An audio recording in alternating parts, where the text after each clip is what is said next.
Today, guys, we're going to react to Larry Wills opening up about spending $100,000 on OnlyFans, campsites, and overall porn. So let's jump into it. How much money do you think you spent on OnlyFans, campsites, porn? Hundreds of thousands, because it was never enough. And I was at a point where like, this is gonna be the end of me. Because if I didn't fix that problem, it was just gonna get worse. Because at that time, if I'm making 100 grand a month, whatever I had left over after my overhead, after my living expense, was just gonna go to getting that high. If I had $1 million a month, I would spend every single dollar, that $1 million, to get that high. Like nothing materialistic excited me, like cars, watches, acquiring assets. None of that was scratching that itch. So that was the lowest point in my life. The money was devastating to spend that kind of money on what I was spending it on. But the worst of it was the time wasted, because many addicts, no matter if you're addicted to crystal meth or porn or whatever your choice of addiction is, you isolate. So I would just spend time by myself, isolated from friends, family, whenever I had the opportunity to, just to indulge.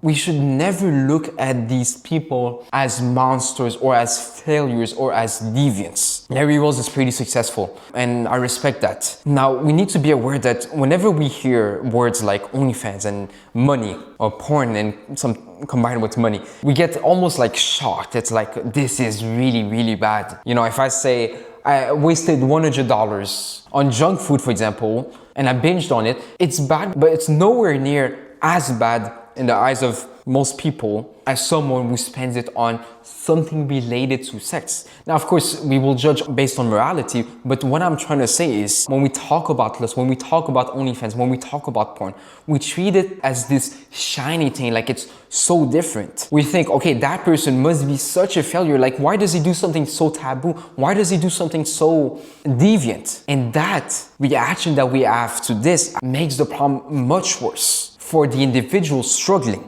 The issue with these struggles is that the person feels so much shame. He feels like a deviant so much, he then labels himself as someone who is deviant, who is different than the rest of people, which means that now he isolates himself out of shame, out of fear of being judged. And obviously isolation makes everything worse. And then that creates the desire to escape even more. So he goes back to that same behavior over and over again as he uses it as a coping mechanism. But what we need to talk about, what we need to focus on is, why does the individual wants to indulge in this behavior in the first place? We are often so quick to say, oh, this is terrible. This guy's probably addicted. This guy's a deviant. We throw these labels. We come to the conclusion right away instead of looking behind the curtain and asking, okay, why do you want to do that? Be honest with me. Like, what is the reason? What do you believe OnlyFans, prostitutes, porn, what do you believe these experiences will provide you? We never ask why, and that makes the problem much worse. If we talk to someone who indulges in such behaviors, or if we are indulging in these behaviors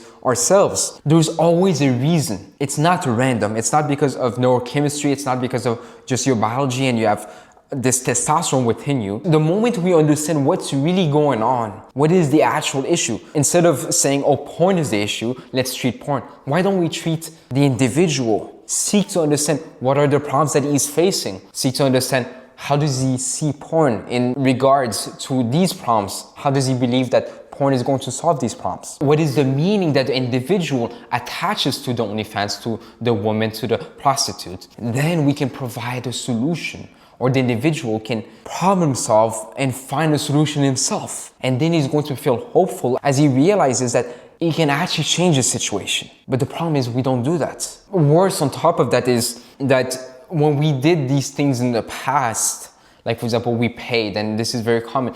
A lot of the time, people, they paid the OnlyFans, they paid the women at the campsites, and they live with so much regret and shame. Or maybe they indulge in different fetishes that most people would disapprove of, will find them weird for. We see those past behaviors as things that still defines us till this day. So one of the best things we can do in that situation is to have that internal dialogue and to say to ourselves, look, in the past, I didn't know any better. I indulge in porn, I indulge in masturbation, I indulge in these fetishes, I indulge in the campsites, I indulge in the OnlyFans, I pay for this and that. Because maybe I believe that at that time, that was the best solution for my problems that I was facing, for everything that was going on. And then you can rationalize, okay, but now I changed, now I learned new things. I'm not like I used to be before. Therefore, I can move on from this and this doesn't have to define me anymore. That's one of the ways that we can go about it. Sometimes you just don't know what to do. You don't have the information and it's not your fault. You need to stop blaming yourself so much. For example, when we were young, for a lot of us, we thought that, okay, porn and masturbation is normal. Everyone does it. It's almost healthy. And we acted accordingly. Now, can we go back and blame ourselves for that? And say, oh, look, why did you watch so much porn? Now it ruined your life. We can't say those things. The reason why is because we know that back then we did not have the same information as we do now. But now we change and we're still changing. And there needs to be that hope, that optimism, that this will change too. Because if you believe that you're just a hopeless case and that your past will always define you, then this is what's going to happen. It's going to be a self-fulfilling prophecy. So the main message of this video is do not simply throw labels on yourself or on other people, but instead seek to understand what's really going on. What is the true reason why they indulge in these behaviors? What is the true reason why you want to indulge in this behavior? To be honest with yourself, and then you're going to get to the root of that, and that's where real changes can happen.